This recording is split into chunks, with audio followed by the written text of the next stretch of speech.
Welcome to Toy Storage Nation Q&As. Today, we are fortunate to be speaking with Troy Bix, founder of Toy Storage Nation and previously Inside Self Storage. Troy, thank you for being here. Can you please briefly introduce yourself and give us a bit of background? Yeah, Amy, thanks for having me. I started in self-storage the old-fashioned way. Back in 1986, I answered a newspaper ad for a rep job, sales rep job, with a company called the Infinity Group that Hardy Good at the time owned, and so did Alan Starr. But they also owned the Messenger magazine, which is today called MSM.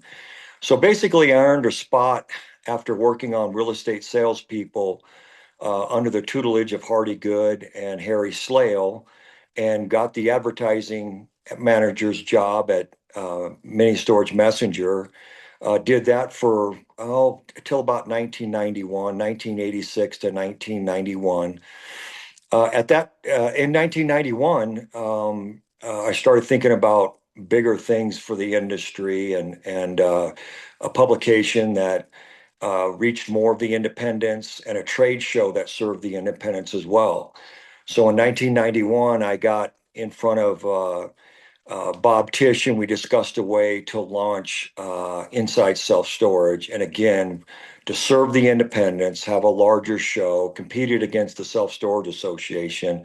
And at the time, there was another guy in the business. His name was Frank Mason. He was actually a pretty good one-man band who went all over the country in the 80s and 90s, and just did trade shows. No education at all, just trade shows. But he did a pretty good job at spreading the self-storage gospel at the time. And then he imploded in probably 1992 and had everyone show up in New Mexico, Santa Fe, and then he didn't show up. So obviously cracked open another opportunity for inside self-storage.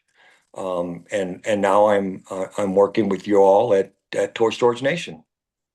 Thanks, Troy.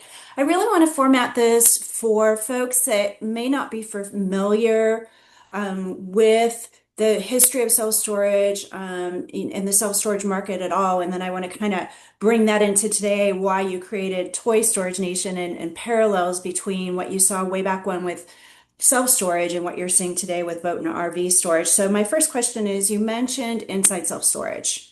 Folks, again, within the self-storage market are very familiar with that brand, likely familiar with you for folks who've been around for a while, but can you please explain what the brand Inside Self-Storage is? Sure.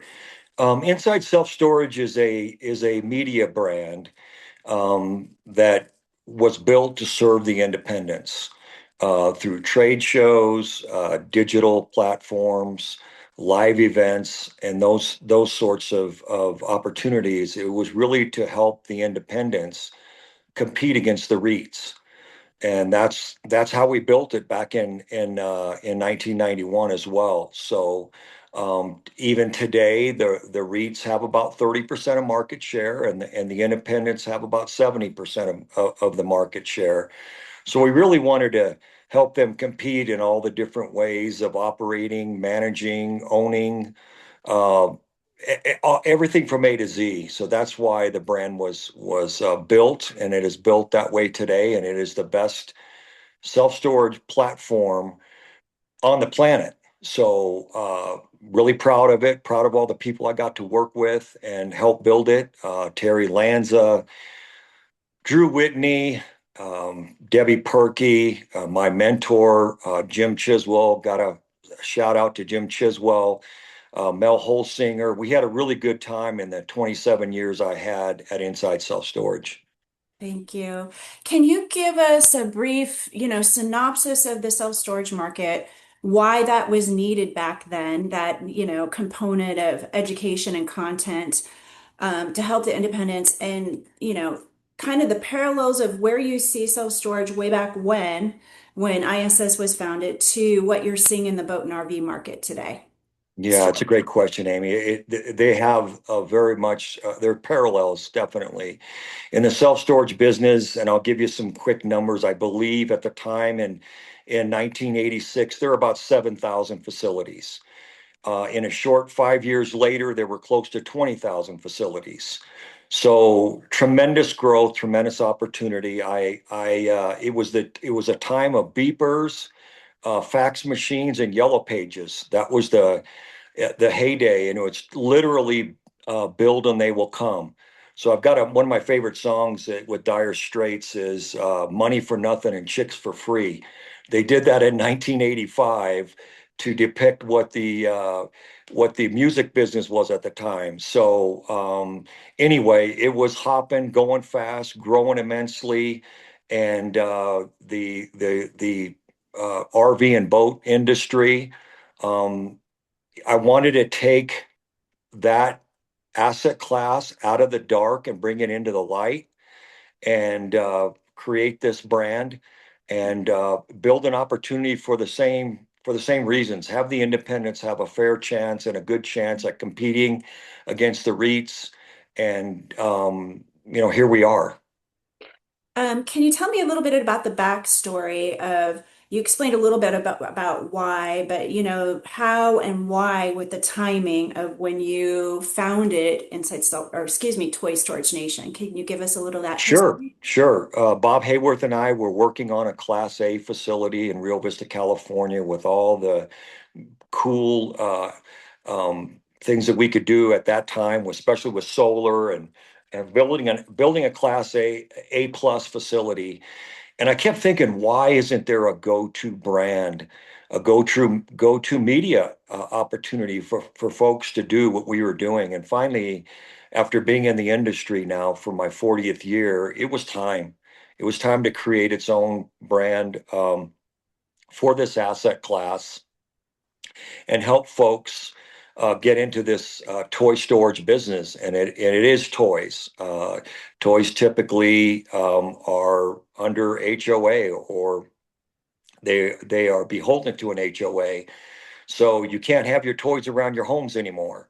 So it made a ton of sense with the self-storage industry in some regards overbuilt and folks looking for different opportunities and different phases of development, whether it's apartments, homes, commercial property, and all those other asset classes, to look at this opportunity and give them the data points and the information they need to make decisions to get in the business. Mhm. Because let me say this: nothing's easy, but nothing good is easy.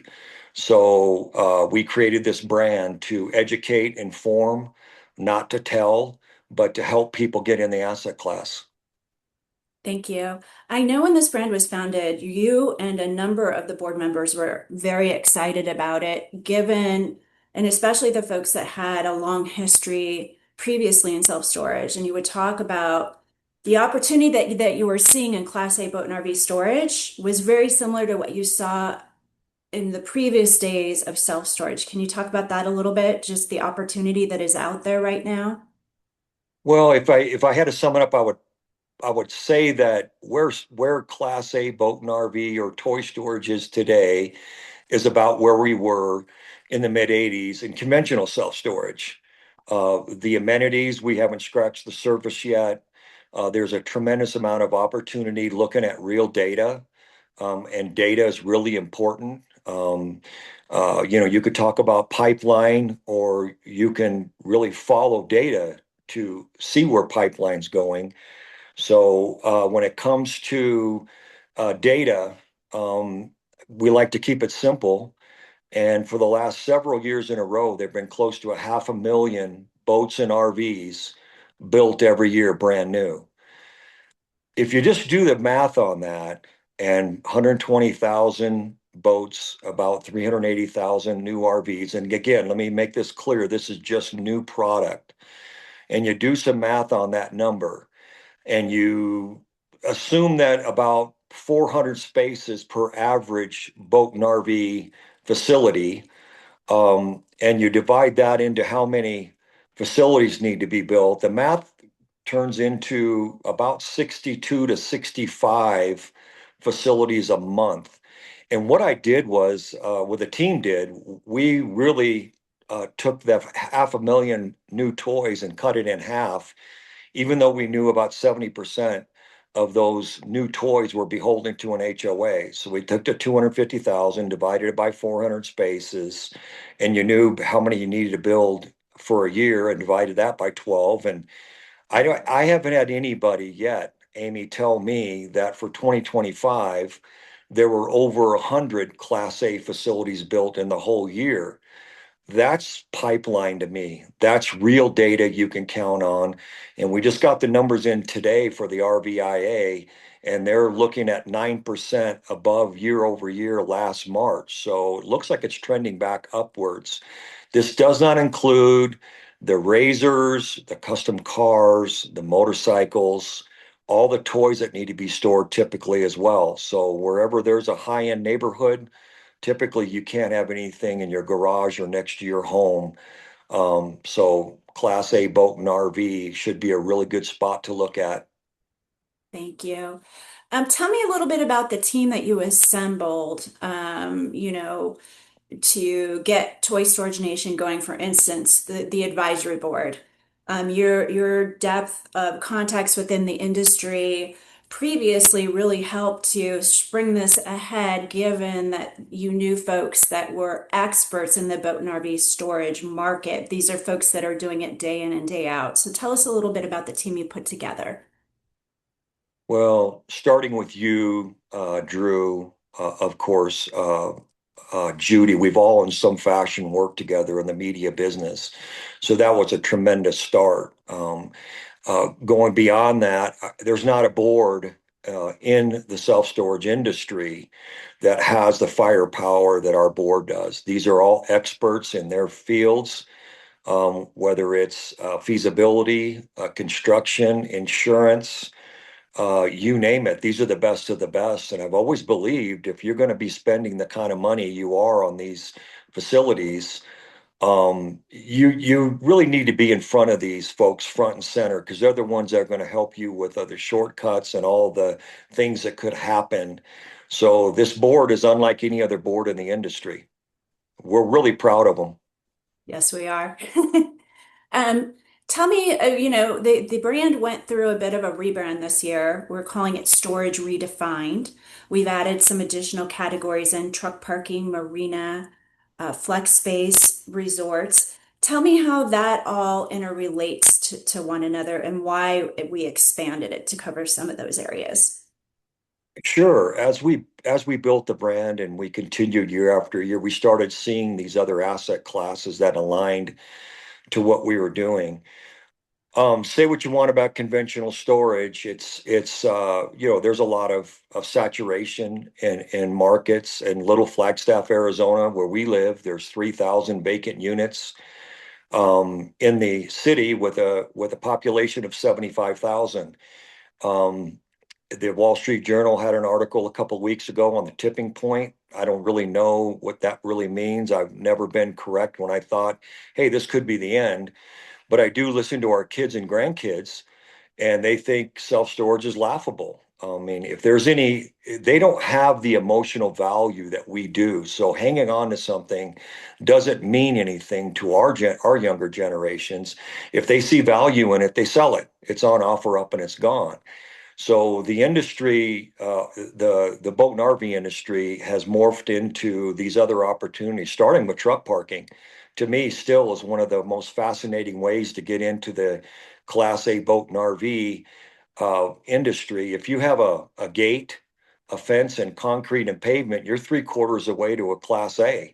The only things you're missing are canopies or fully enclosed buildings. So if you're building these truck parking opportunities all over the country, because the truckers are beholden to the feds on how many hours they can drive, and they have to get off the road and they have nowhere to park their rigs, and you take part of that facility and you phase in canopies and or fully enclosed buildings for RVs, you're double dipping, and you're taking that money coming from the trucks, and you're basically paying for your construction costs on your canopies and buildings. So to me, it's a fascinating way to get in the business.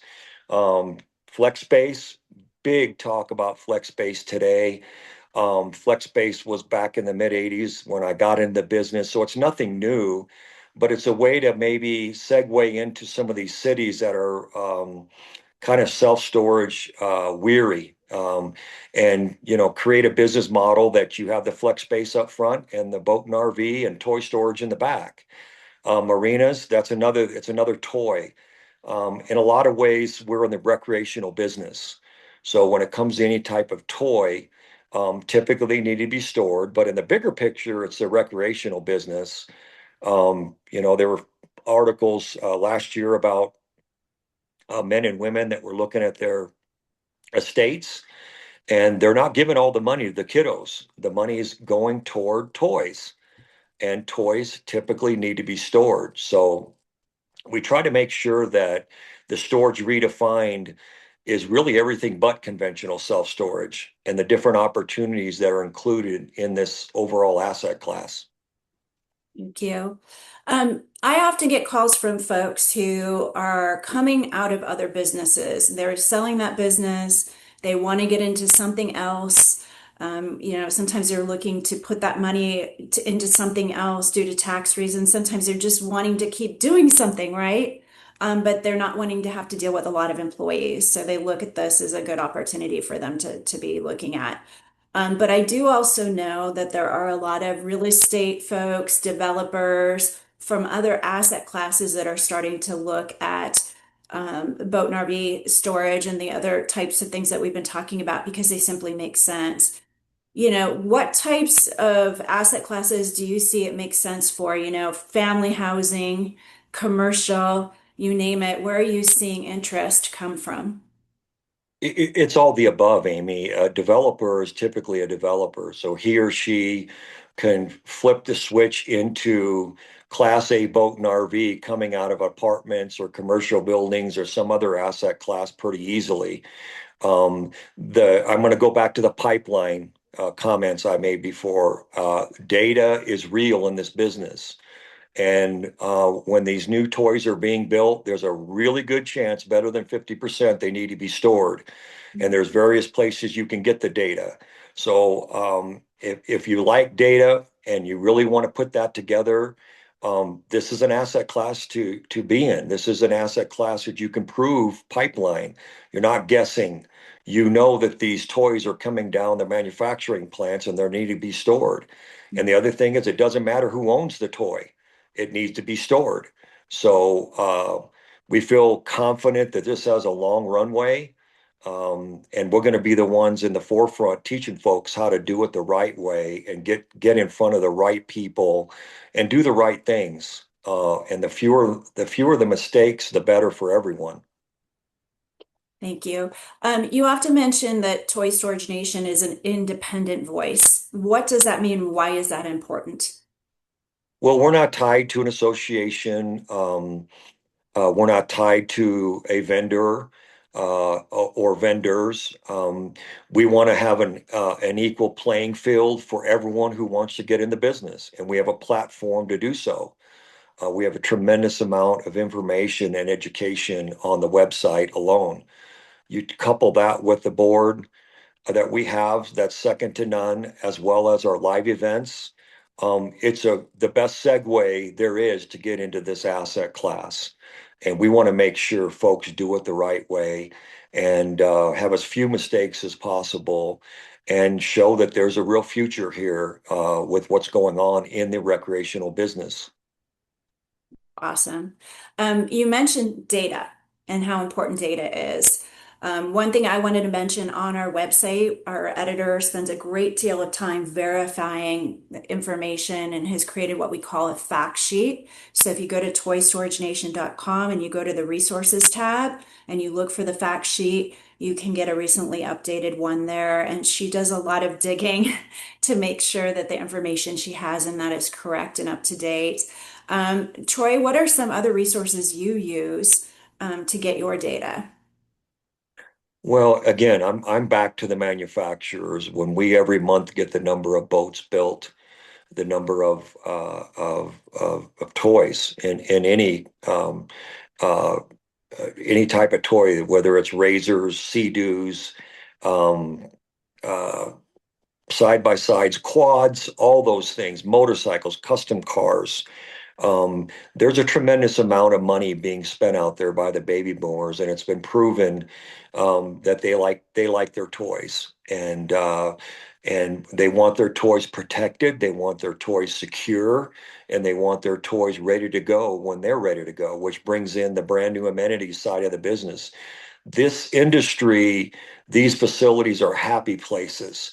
They're folks coming or they're going, and they turn into communities of people that are getting outside and doing things with their friends and family with their toys.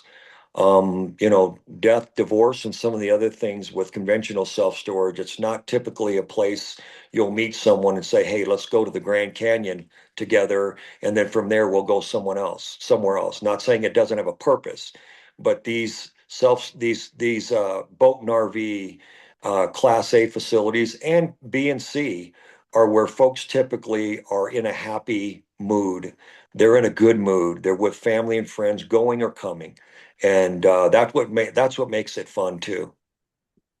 Thank you. Um, we have an upcoming master class that's going to take place in the Denver area, August 14th. Can you tell folks who are watching why it might be important for them to attend and what they would gain from a day? Yes, Amy, you and I know this. We've got a lot of people out there that are AI and internet experts, and they think that all the answers are online, and frankly, they're not. Um, Talk about the phrase "penny wise and pound foolish." You're projected to spend millions of dollars on a facility with risk, of course, and a lot of these folks feel that they can sidestep the process. And with these live events, you have the best folks in the business all in one place for up to 9 hours a day for each day. There shouldn't be a reason for you to take the time and the money to get in front of these people because they've seen the good, the bad, and the ugly, and they can teach you how to stay away from some of the pitfalls.